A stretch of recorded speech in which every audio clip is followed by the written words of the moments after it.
We're witnessing a rising wedge formation on many charts, actually, besides S&P 500, and this could mean more volatility or implying downside for stocks. VIX volatility index spiked to highest levels since the pandemic, and I don't think we're done spiking the volatility yet. Again, I'll explain. We'll look at a 4-hour chart of S&P 500, which is showing resistance at one of my support resistance indicator lines. Dollar is finally in a downtrend, and this could benefit precious metals. And we will look at Bitcoin and Ethereum, as Ethereum has decoupled from Bitcoin price patterns. All this and more in today's edition of MasterChartsTrading.com market recap for Friday, August 9, 2024. Please remember to hit the like button, subscribe to this channel, make a comment. These actions are what keeps this channel going. Thank you again for them. Throughout the presentation, I'll be using my proprietary MasterChartsTrading.com price action indicators, which you can find out more by going to the description link in the show note captions.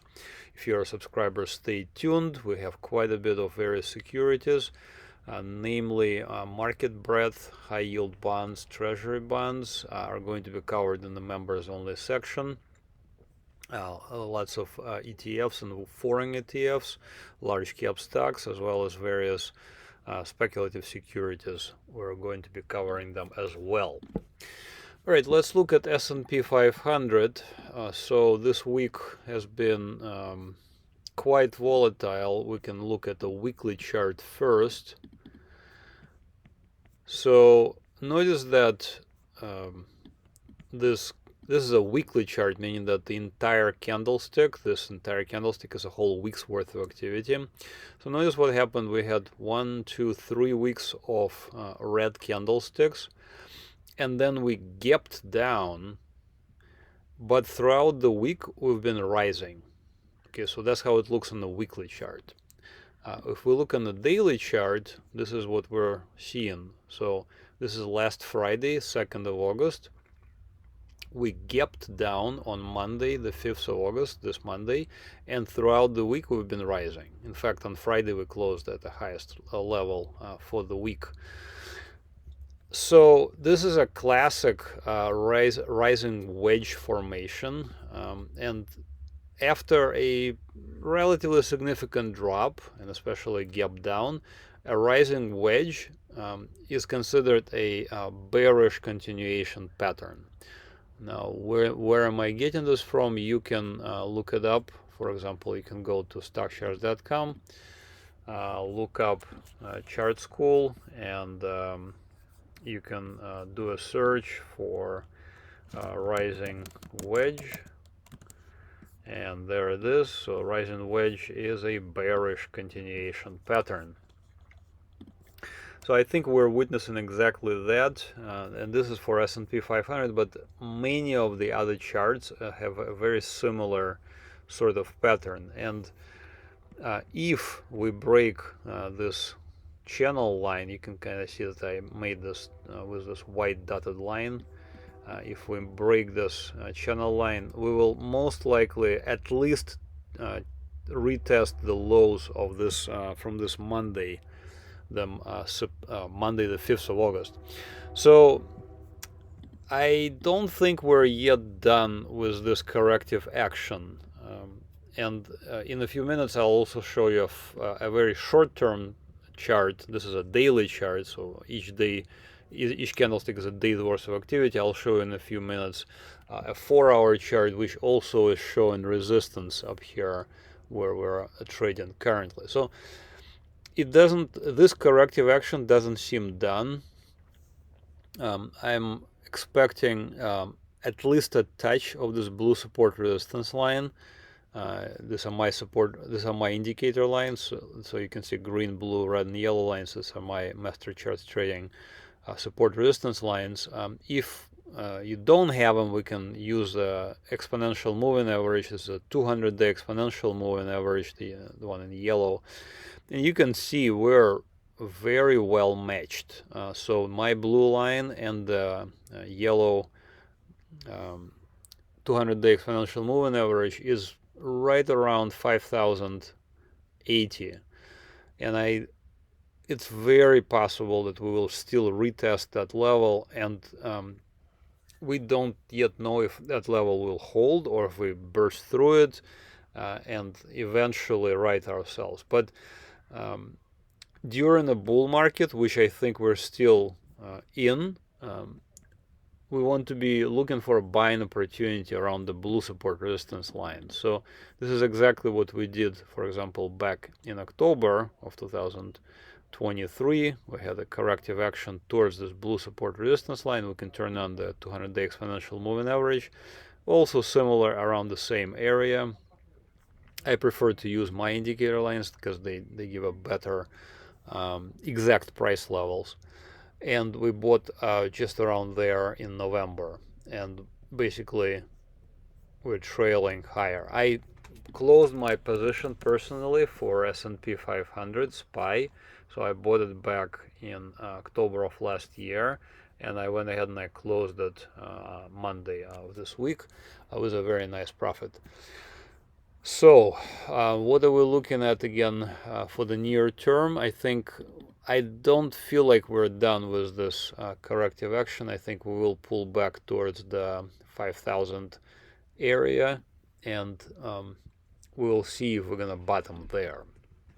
Another indication of this not doneness is the VIX, which is a volatility index. So on this chart, what I did is in the upper part of the chart, I put in the S&P 500 graph, and on the bottom part here, I put in the volatility index. And this week, we had a huge, enormous volatility spike, I guess, at the beginning of the week, that matched the levels not seen since the declaration of pandemic, which was in 2020. If you guys remember, it was Friday the 13th, March 13th, 2020.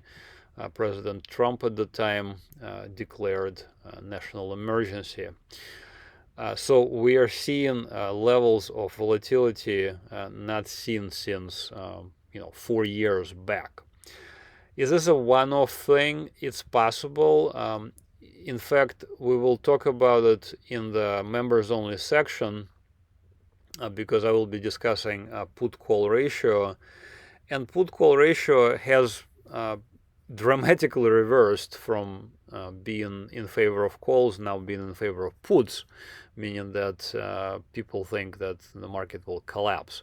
And usually those indicators imply the opposite. So eventually somewhere the bottom will be found, and we will begin a bottoming process, and we will consider buying. But the thing is, like, notice, for example, a pattern from July of 2023.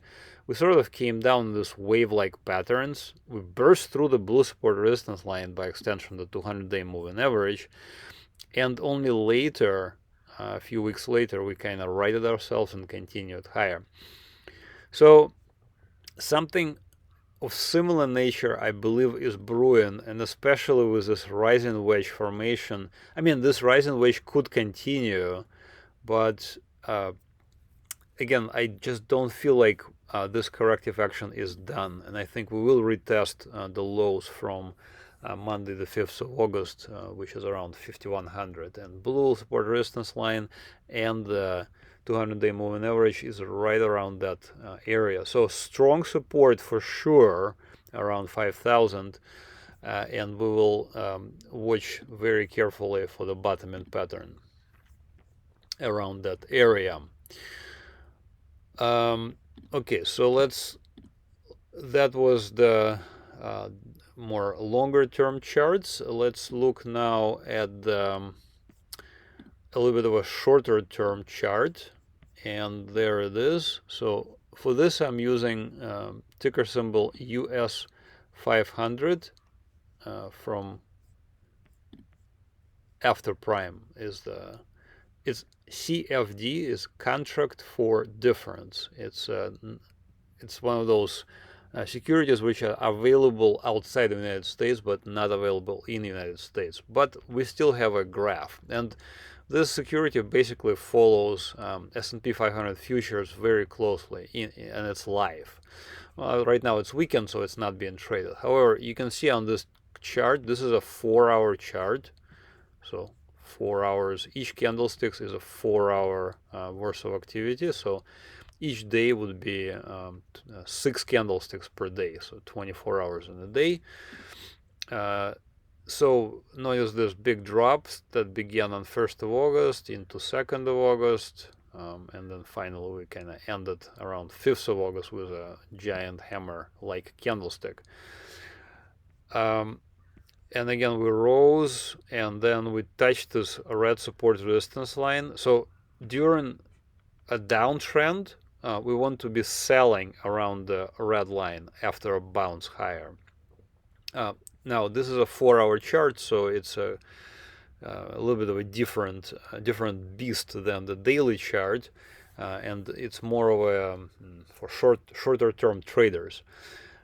And you can kind of see that right now we're seeing this resistance around the red line. So we have 3 times so far came up to this level, and there was not a convincing breakout higher. If we break above the blue line, which is currently at 5,400 or so, I think we will see much more chances of this correction being over. However, we haven't seen that yet, and I think again we most likely will retest this lower area, and I labeled this a crucial support area, some between 5,000 and about 5,100. And I just showed it to you on the daily chart, so there it is again, and that's exactly what I'm implying. I think that area may get retested pretty soon again, around 51,000, 5,000 or so. So on 4-hour chart, again, you can use my indicators on the 4-hour chart, and you can trade short term. However, note that the shorter the time frame, the more incorrect signals it will give. So for example, on weekly time frame, meaning each week is a one candlestick is 1 week's worth of activity, there are a lot less. In other words, you only trade on Fridays. You either buy or sell only on Fridays. So on the weekly time frame, there is a lot less volatility in a sense of false signals. On 4-hour charts, you will have more false signals. Now, so far, again, we are seeing resistance at around 5,300 or so, and we'll see again Monday to next week. We'll see if we will overcome this resistance and continue higher, or this resistance will reaffirm itself, and we will again retest this crucial support area between 5,100 or so, 5,200 to about 5,000. All right, let's switch gears. Now we're looking at the dollar currency index, DXY. So we have now reversed into a downtrend for the dollar currency index. Notice this upward facing arrows when we closed above the blue line. Notice right there where I'm hovering on July 30th, we came up to the blue line, touched it, and were rejected. And a few days later, we kind of collapsed, especially here on the 2nd of August, last Friday rather. Finally, here on the 5th of August, we broke down below this red support resistance line, and this is now officially an entry into a downtrend for the dollar. So dollar and gold is important or the dollar direction of the dollar is important when you trade gold, and we're right now looking at XAU divided by USD, so dollar gold divided by dollar. If dollar is getting weaker, smaller, this ratio XAU divided by USD will get bigger. And indeed that's been what's happening. Dollar has been dropping, gold has been at least maintaining, and actually kind of gaining and making new highs. So if dollar continues to drop, which I think it might, maybe it will kind of top out here, especially there's now good resistance right here at the bottoms of July 18th and 17th levels for the dollar. So most likely we'll see a kind of push higher, tapping pattern, and then another plunge lower. So dollar is very likely going to be continuing down. By extension, gold and other precious metals should continue higher. However, lately the relationship between gold and dollar hasn't been as clear, but by and large it's still holding up. So dollar and gold are moving in opposite directions. Gold and precious metals should be moving higher, and by extension gold and silver miners, we're also trading those as well on the upside. And let's look now at some of the currency or the cryptocurrencies. Here's Bitcoin. So Bitcoin, like other securities, experienced large spike of volatility this Monday. I mean, it's been already, it's been dropping since Monday the 29th, and it just kind of collapsed. Notice that what happened here, intraday on Monday the 5th of August, it touched this red support resistance line. In fact, it broke below it, but managed to close above it. So far, in fact, we have another signal to buy it. So Bitcoin technically is in an uptrend, and we have another signal to buy it. So right now I'm still watching it. I am not terribly convinced that for the same reason as I just explained for the stocks, that this low most likely will get retested from August 5th. So I'm fairly certain that we will get more back and forth here in the next week, maybe next weeks.